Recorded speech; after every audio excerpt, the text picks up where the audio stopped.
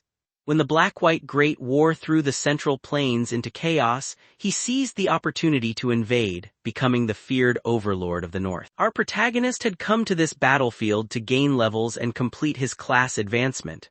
The moment he saw Timur Khan, he instinctively knew this was the final prey he needed to hunt. However, Timur Khan was no ordinary opponent. He was immensely powerful, possessed countless resources, and commanded a vast army. To hunt him, our protagonist needed an army of his own. For the first time, he revealed himself openly, fighting through countless battles, slaughtering enemies, and collecting their ears as proof of each victory.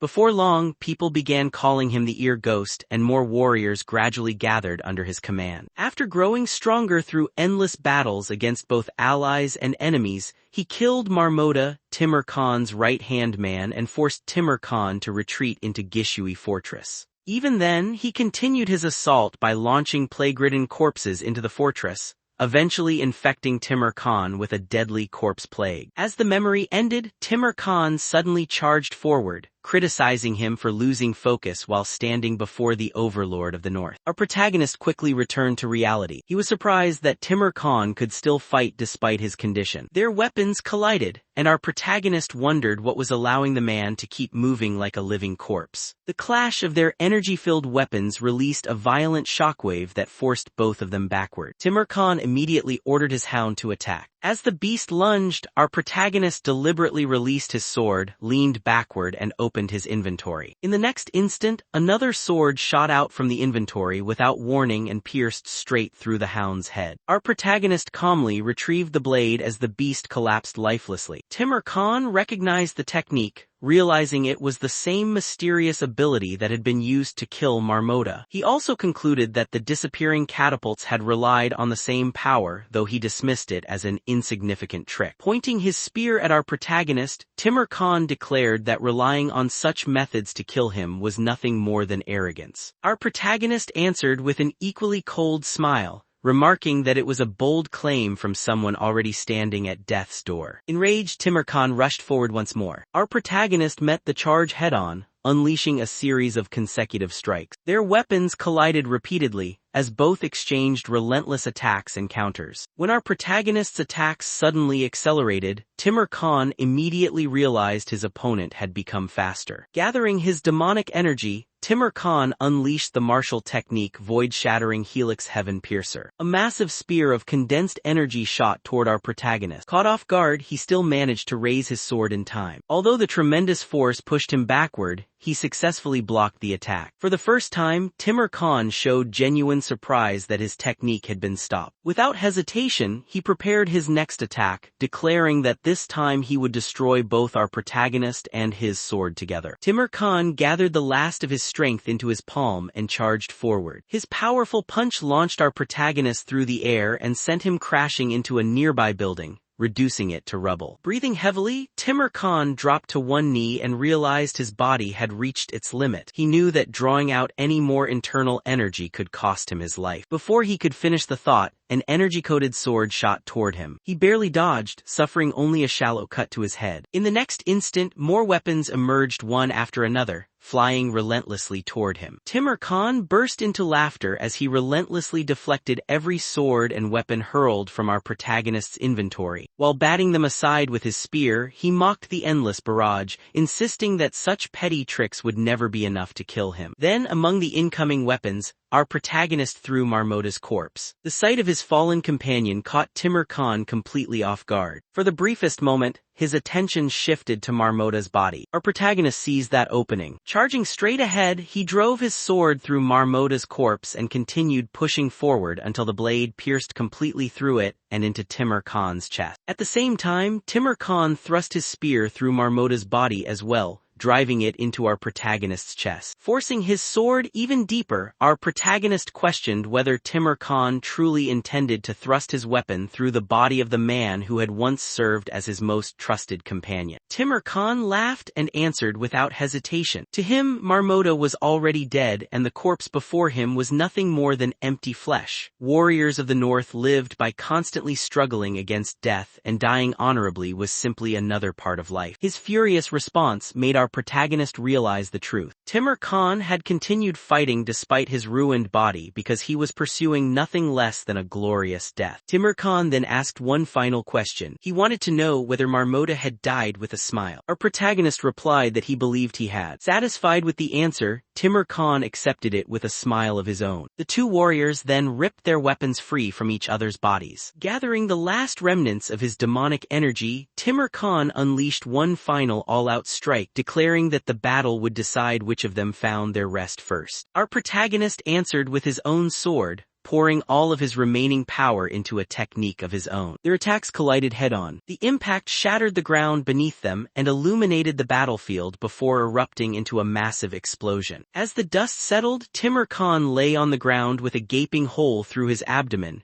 critically wounded by our protagonist's final strike. Our protagonist had also paid a terrible price. The collision had completely torn away one of his limbs, leaving him gravely injured. Lying on the ground, Timur Khan asked what the final technique had been. With a devilish grin, our protagonist revealed that it was not an ancient martial art at all, but one he had created himself. With his body badly damaged, our protagonist calmly explains that the final technique is a martial art he created himself. Lying on the ground and barely clinging to life, Timur Khan recognizes that it is a technique capable of resonating with chi. He admits that he had mistaken our protagonist for a mere hound, only to realize that he is actually a wolf. After saying this, Timur Khan dies, leaving behind his lifeless body. A blue energy suddenly appears around our protagonist. He realizes that the last trace of chi in his body has disappeared. Since this body never possessed internal energy to begin with, he understands that the meridians Tang Wu created were only temporary. The system explains that Tang Wu's great reformation art created temporary pathways for qi to flow through his otherwise empty body. The technique not only affected his physical condition but also sharpened his mind and deepened his understanding of martial arts. That was why he had spent the past year attempting to create a technique of his own. However, after exhausting the remaining energy and destroying those temporary meridians during his final battle with Timur Khan, he can no longer manifest even the incomplete technique. He will need to find another way to rebuild his internal energy. Still, his progress with the system is significant. His skill proficiency increases, with consecutive strikes reaching level 2, footwork reaching level 1, and survival instinct reaching level 2. His existing skills are also nearing their current limits. General skills: 3 power sword technique, 1 vagabond special skills, chain/LV. He also realizes that he gained new skills after advancing to Vagabond and, most importantly, has finally reached level 30. The growth he planted over the past year has begun to bear fruit, while the insects trapped in the Murim's goo jar have grown stronger by devouring one another. Now, he decides it is finally time to leave the north and return to the central plains. After the battle, the surroundings fall completely silent. Then the system registers a new feature. The black demon wolf, Kaiji, can now be registered as a familiar, activating the familiar system alongside his existing quests, skills, equipment, and items functions. A blue energy gathers around the opening in the battlefield, drawing our protagonist's attention. He realizes that the familiar system has finally been activated. The system identifies the creature as the spirit beast, black demon wolf Kaiji, level 23, with its current status listed as injured. The system describes Kaiji as a giant wolf with pitch-black fur, a ghost-like beast that erases its traces in the darkness and strikes at its enemies' throats, known as the true ruler of the Northern Sea. Our protagonist notices that this feature was not available before and wonders if the system will continue adding new functions. Scratching his head, he laughs at the thought of facing new and powerful enemies along with new skills and system features to match them.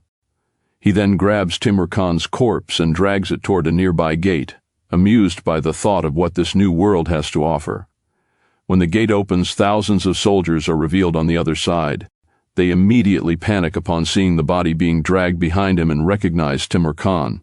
The soldiers realize that the ear ghost has killed the overlord of the north, and they begin shouting his name. Watching their reaction, our protagonist reflects on how killing one person makes someone a murderer, while killing 1,000,000 can turn someone into a hero. He pauses, realizing that being praised as a hero while killing people is no different from the past. To him, most people are nothing more than livestock unworthy of hunting. However, Well-fed livestock can restore his life through their flesh and blood. If he raises them properly while hiding behind the mask of a hero, he can eventually turn hunting into harvesting, just as he intends to do with Tong Hua. With a manic laugh, he realizes that perhaps this world can be enjoyed in an even more perfect way. Meanwhile, a general among the army reads through a report detailing the ear ghost's achievements, suppressing the Manhan Mountain rebels, winning the Heavenly Spirit battle, executing the traitor Marmota, flying into Guishui Fortress, and finally killing Timur Khan in single combat. He is astonished that a single vagabond accomplished all of this within 1 year. The system identifies the man as Li Jiasong, the northern commander-in-chief. Our protagonist approaches and throws one of Timur Khan's ears toward him. Li Jiasong casually picks it up, recognizing it as another one of the ear ghost's trophies, and wondering why he is so obsessed with collecting ears despite not being a hunter. Li Jiasong then explains that although the reward is small compared to his achievements, it is the most they can offer under the current circumstances. Our protagonist accepts it and prepares to leave. Li Jiasong stops him and addresses him as the ear ghost, then offers him a position in the military. He says that regardless of his past, he would grant him the rank of centurion if he enlisted. Our protagonist immediately refuses, explaining that he is not suited to serving under anyone and would find it boring. Li Jiasong then asks where he plans to go next. Our protagonist simply answers that he is heading to the Central Plains. The scene shifts to a cave where a blacksmith is hammering a weapon into shape. Someone approaches from behind and informs him that it has been a while and that the Alliance leader is looking for him. The blacksmith ignores him and continues working. When the man insists that the matter is urgent, the blacksmith angrily complains that he has no reason to rush over simply because that pig Buckling GI has summoned him. The system identifies the blacksmith as one of the 3 monsters, Bukung Ji, known as the weapon monster. The madman, Bukung Ji, explains that he came all the way to Guishui specifically to avoid getting involved with the Murim Alliance or anything related to it, so he has no reason to go there now. The messenger tries to respond, but Bukung Ji cuts him off, pointing out that he is clearly busy. As the messenger looks at the glowing red-hot piece of iron Bukung Ji is working on, he becomes shocked and wonders if it could be 10,000-year-old iron. Bukung Ji bursts into laughter and identifies it as cold iron, remarking that even Olji Tae, the heaven-splitting tyrant saber, has completely lost track of what it is. He admits that even he does not know its true nature, so there is no way the messenger could recognize it. The messenger explains that the Murim Alliance urgently needs Bukung Ji's help because the cursed killing star has appeared. Still focused on the metal, Bukung Ji dismisses the importance of a single star, saying that the metal in front of him is something he may never see again in his lifetime. The messenger clarifies that this is not an ordinary star but the extreme yin cursed killing star, and that it has appeared as a complete star. Bukung Ji immediately becomes shocked and realizes how serious the situation is. After a brief silence, he stands and looks toward the glowing piece of iron. The scene shifts to the past. Our protagonist once visited Bukung Ji's blacksmith shop and handed him a sword, asking if he could work with the material. Bukung Ji examined the sword and admitted that he had never seen a metal like it before. Our protagonist then gave him a blueprint and instructed him to melt the sword down and forge it according to the design. Bukung Ji was horrified that he would melt such a treasure merely to create a piece of armor. Our protagonist simply told him that he would return in a month before leaving.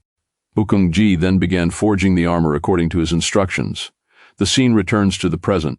Bukung Ji realizes that the extreme yin-cursed killing star is the reason the messenger is so desperate.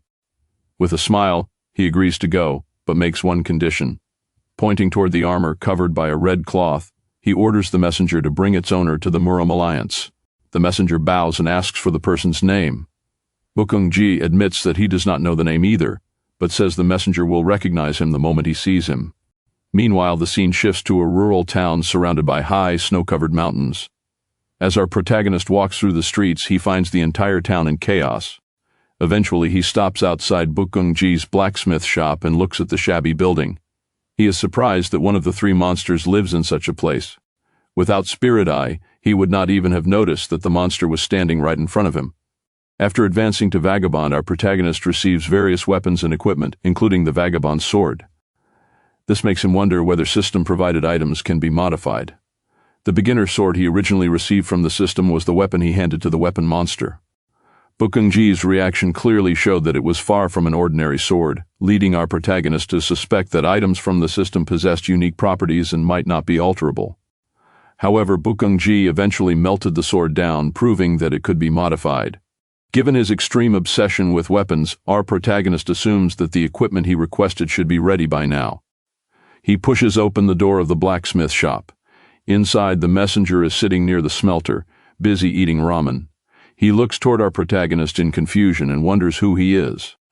Our protagonist reflects on how quickly rumors spread. News of Timur Khan's death has traveled from the north across the nation. Since Timur Khan was a great hero and an expert of the northern Yuan, his death shocked both ordinary people and martial artists.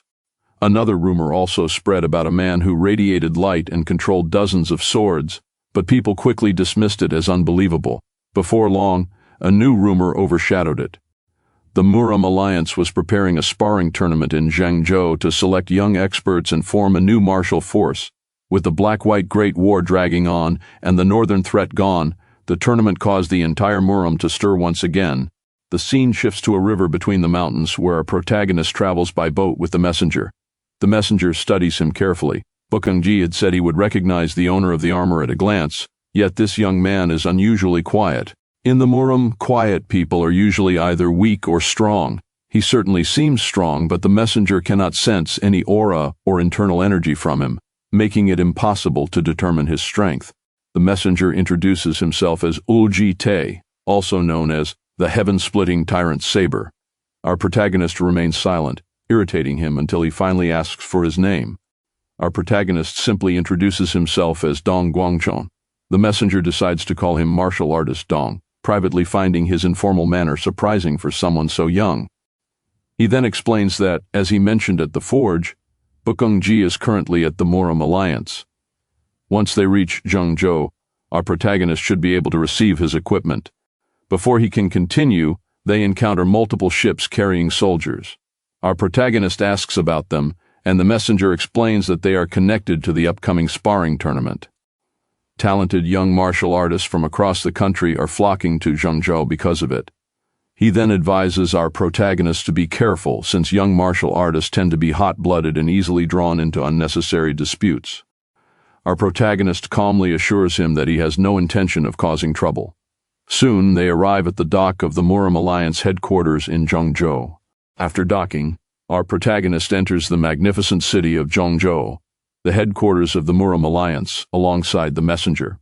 The streets are packed with people. Seeing the enormous crowd, our protagonist wonders if all of them have gathered here as candidates for the upcoming sparring tournament. The messenger suggests stopping at an inn first, explaining that he is hungry after spending so long on the boat. Our protagonist pays no attention to him. Annoyed, the messenger lowers his head and tells him to simply follow, saying that he knows a place he visits often. Soon, they arrive at a tavern and sit across from each other outside while eating. Our protagonist quietly studies his plate for a moment before eating the stir-fried meat. His thoughts turn toward establishing his own livestock supply. He considers what kind of farm he would need, whether he should establish a new power, group, organization, or sect, and how he would acquire breeding stock once it was built. He also realizes that he would need guard dogs to manage the livestock. Fortunately, Zhengzhou is the location of the Murim Alliance headquarters, and the sparring tournament has drawn countless beasts to the city. For his purposes, it is the perfect place to find suitable ones. Just as our protagonist is about to take another bite, a massive explosion erupts from a nearby palace, engulfing the area in dust. As the dust slowly clears, a man emerges from within it. The messenger immediately identifies him as Wu Shimgi. Our protagonist asks whether the man is famous. The messenger explains that the Murim uses titles such as the 3 Stars, 5 Phoenixes, and 9 Dragons to classify promising young martial artists. Wu Shimgi is one of the 9 dragons, known as the Kunlun White Dragon. Our protagonist looks at Wu Shimgi and remarks that the so-called Kunlun White Dragon does not appear particularly strong. Still eating his ramen, the messenger admits that this may be true. In chaotic times like these, such rankings can change almost instantly. He gives the example of the Tang family's poison phoenix, who is now known as a Rakshasa rather than a phoenix. Meanwhile, the man who had been fighting Wu Shimgi emerges from the shattered palace wall and stands before him with a cold expression. The messenger notices the sword carried by Wu Shimgi's opponent and his expression abruptly changes. Wu Shimgi, blood dripping from his nose and mouth, glares at his opponent with anger and curses him. He then activates his dragon ability and launches himself forward, furious that someone dared lay a hand on the Kunlun White Dragon. While flying through the air, Wu Shimji unleashes revolving dragon fist, driving a powerful punch toward his opponent. His opponent remains completely still.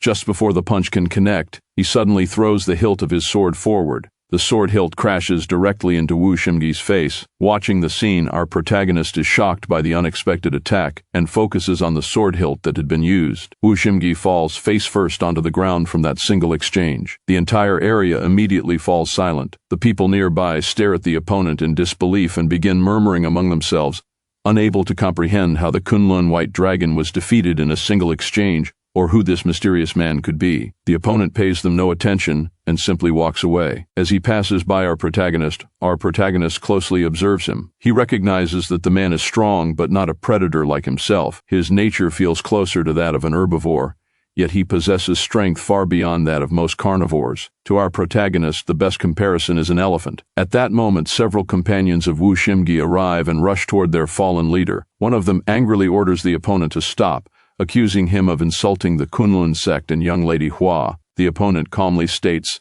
that he did not do anything. The soldier angrily accuses him of staring at young lady Hua Yeji with creepy eyes and then daring to lay hands on Kunlun's rising star. As he reaches for his sword, the opponent warns him that drawing it will only lead to regret. The warning is ignored. The soldiers draw their swords and advance together. Their leader angrily declares that the opponent still has not come to his senses and threatens to take his wrist as punishment. The opponent says nothing more. He simply draws his sword. With minimal movement, he cuts down every soldier in an instant, each falling from a single strike. Lady Hua appears before him immediately afterward. As she reaches for her sword, the opponent calmly warns her that if a woman draws her sword against him, she too will regret it.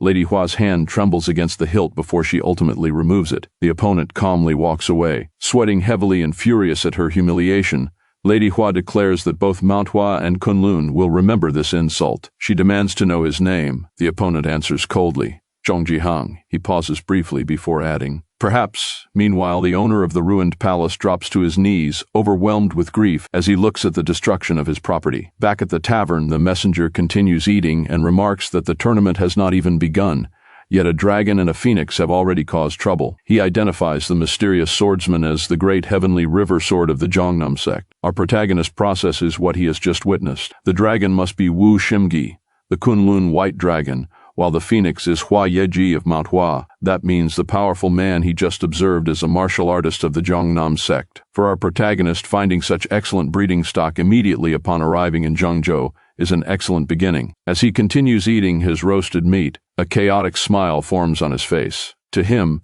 this truly feels like the finest farm in the Central Plains. Meanwhile, night falls. Two mysterious figures arrive near the dock aboard a boat. After reaching the shore, they deliberately create a hole in their boat, allowing it to sink beneath the water. The two figures then stand at the dock and look toward the Murim Alliance headquarters. They are Mad Cloud and Lady Flying Cloud. Meanwhile, the scene shifts to Lady Hua's room.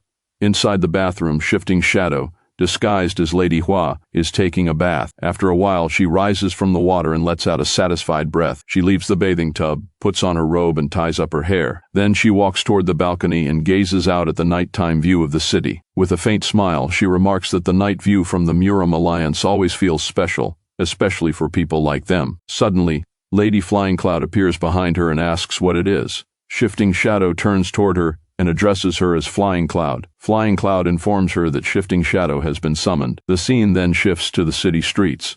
After walking for a while, Shifting Shadow and Flying Cloud arrive at a small house and enter together. Shifting Shadow looks around the shabby interior and questions whether Flying Cloud is really staying in a place like this, remarking that the heavenly demon castle must be desperate. Flying Cloud walks toward a small cabinet. She presses a hidden button. Immediately, the wall in front of them rises upward, revealing an enormous palace concealed beneath the estate. Shifting Shadow is stunned by what lies beyond the hidden entrance. She slowly walks inside, mesmerized by the enormous underground palace and the fact that such a place exists beneath the estate. On the opposite side of the room, Mad Cloud is waiting for them. He acknowledges Shifting Shadow's arrival and immediately asks where that person is. Shifting Shadow becomes irritated by his abrupt manner but conceals it behind a playful expression. She teases Mad Cloud for going straight to business without even greeting her. She then explains that after the incident at the Namgung clan, Cloud and Shadow searched every inch beneath the cliff, but still failed to find that person. That is why she has come to Zhengzhou in this disguise. Mad Cloud coldly tells her to stop beating around the bush. He demands to know where that person is now. His voice erupts with such force that the surrounding air is violently displaced, creating a shockwave that sweeps past Shifting Shadow. Instead of answering seriously, Shifting Shadow responds with a mocking laugh before bluntly admitting that she does not know either. Mad Cloud immediately rushes toward her. His sword flashes toward her neck. Shifting Shadow is terrified and desperately stops him, explaining that anyone with common sense should understand the situation. Because of the sparring tournament, people have been flooding into Zhengzhou almost every day. Although they have identified most of the newcomers, there are still several whose identities they have been unable to confirm. Some could be spies even she knows nothing about, while others might have been secretly brought in by the Murim Alliance leader himself. Despite her explanation, Mad Cloud keeps his sword pressed against her neck. He makes a small cut across her skin and coldly asks whether she truly means that, in the end, she still does not know. Lady Hua becomes furious and insists that Mad Cloud listen. She explains that 2 more people of unknown identity have recently entered the Murim Alliance. One of them was easy to identify because he caused a scene immediately after arriving. His name is Zhong Jihang. They still have not determined which sect he belongs to, but judging from what he has already done, he appears to be quite an expert. Lady Hua then angrily raises her middle finger toward Mad Cloud and tells him that there is another person whose identity remains completely unknown. From now on, she will investigate both of them. She then pushes Mad Cloud's sword away from her neck with her middle finger and sarcastically adds that she will do so, of course, provided her head is still attached to her neck by then. Mad Cloud finally removes his sword and begins walking away. He orders her to find them regardless of what it takes. Before leaving, Mad Cloud turns back and coldly warns her that if she fails, she will die. Flying Cloud also prepares to leave, telling Lady Hua that she will come for her once the investigation is complete. Still holding her injured neck, Lady Hua irritably tells them that she understands they want her gone. However, she stops Mad Cloud and asks what he intends to do now. After all, he clearly did not travel all this way merely to gather information. Mad Cloud stops at the gate and turns toward her. With a chaotic expression, he reveals that he intends to enter the tournament. Lady Hua stares at him in disbelief. She sarcastically remarks that she does not know who gave him the title Mad Cloud, but the name suits him perfectly. The scene then shifts to the streets of the Murim Alliance headquarters. As the messenger enters through the gate, he presents his identification tablet to the soldiers. Our protagonist follows him into the Alliance while observing the surrounding streets and buildings, taking in the enormous headquarters for the first time. The messenger hands our protagonist an identification tablet and explains that he should carry one as well. It is a Murim tablet used to verify his identity. Since our protagonist is not officially a guest of the Alliance but is staying under the weapon monster's invitation, he will reside in the guest pavilion. The messenger further explains that staying there grants him access to most areas, so he is free to look around. Our protagonist accepts the tablet and acknowledges the instructions. Before leaving, the messenger informs him that he has arranged a meeting with the elder for the following day, and will return to collect him in the morning. After the messenger leaves, our protagonist looks around the surrounding buildings. He recalls the messenger's suggestion to look around. Our protagonist then enters one of the buildings and climbs the stairs until he reaches the highest floor. Standing on the balcony, he looks down over the entire city. For now, there are no experts in the guest pavilion strong enough to trigger his spirit eye. His thoughts turn toward the ongoing conflict between the Murim Alliance and the Heavenly Demon Castle. Although the flames of the war have diminished, countless secret struggles must still be taking place in unknown corners of the land, as both sides fight to defend their territories and expand their influence. Our protagonist suddenly leaps from the balcony. He rises high into the air before looking across the city landscape. As he begins descending at tremendous speed, he activates his spirit eye. A system notification immediately appears stating, "The activation conditions for Spirit Eye have been met. Spirit Eye is automatically activated. An enemy at least 10 levels higher than you has approached within 20 meters. Our protagonist receives the notification while continuing his rapid descent. A mad expression spreads across his face. He needs stronger prey, and he needs more of it, just as it has always been.